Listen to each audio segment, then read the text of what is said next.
আজকে না মনটা ভীষণই খারাপ লাগছিল। ভাবছিলাম যে কিছু করে খাওয়া যাক। তখনই মাকে গিয়ে বললাম, মা কিছু করে দাও।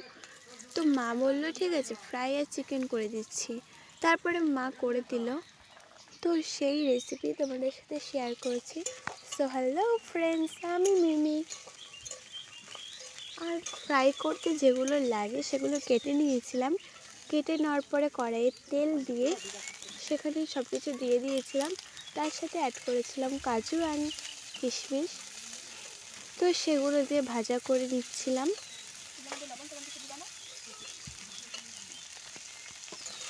তো ভাজা ভাজা হয়ে গেলে পুরোটাই নামিয়ে নেব একটা কিছুতে। তারপর কড়াইয়ে তেল দিয়ে রাইসগুলো দিয়ে দেবো। আর রাইসগুলো না 80% মতো সিদ্ধ করা হয়েছিল।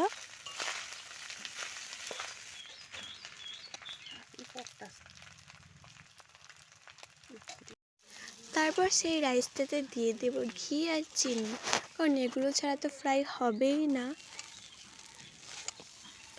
এখানে ঘি আর চিনি দেওয়ার পরে যে ভাজাগুলো করে রেখেছিলাম সেগুলো দিয়ে দেব।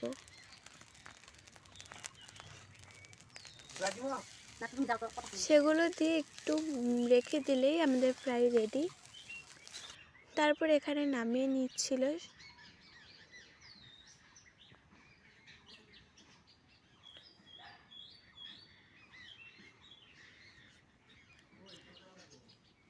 আর ফ্রাই এখানে দুবার করা হয়েছিল, আমি তাই ওটা রেসিপিটা দিইনি, বাট নামানোরটা আমি দিয়েছি।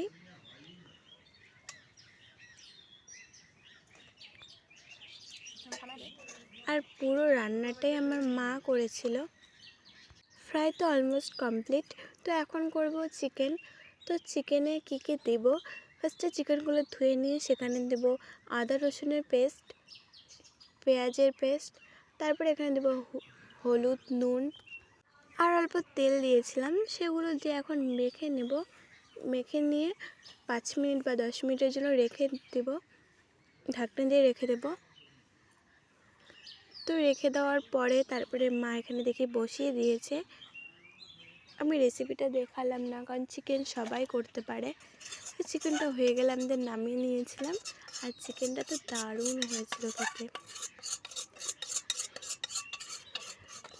এখানে ফ্রাই আর চিকেনটা আমাদের রেডি। এখন খাওয়ার পালা।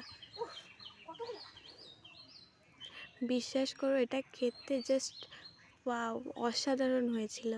তারপরে এখানে খাচ্ছিলাম, ভীষণই টেস্ট হয়েছিল। মেড বাই মা, আমার মা রান্না করেছে। আমি খাচ্ছিলাম আর আমার ভাস্তি খাচ্ছিল। আর ভাস্তিকে বললাম কেমন হয়েছে, ও তো বললো ভালো। তো ভিডিওটা এই পর্যন্তই। ভালো লাগে লাইক কমেন্ট শেয়ার করে দেবে, আর পেজটাকে ফলো করে দেবে। টাটা টাটা সবাইকে।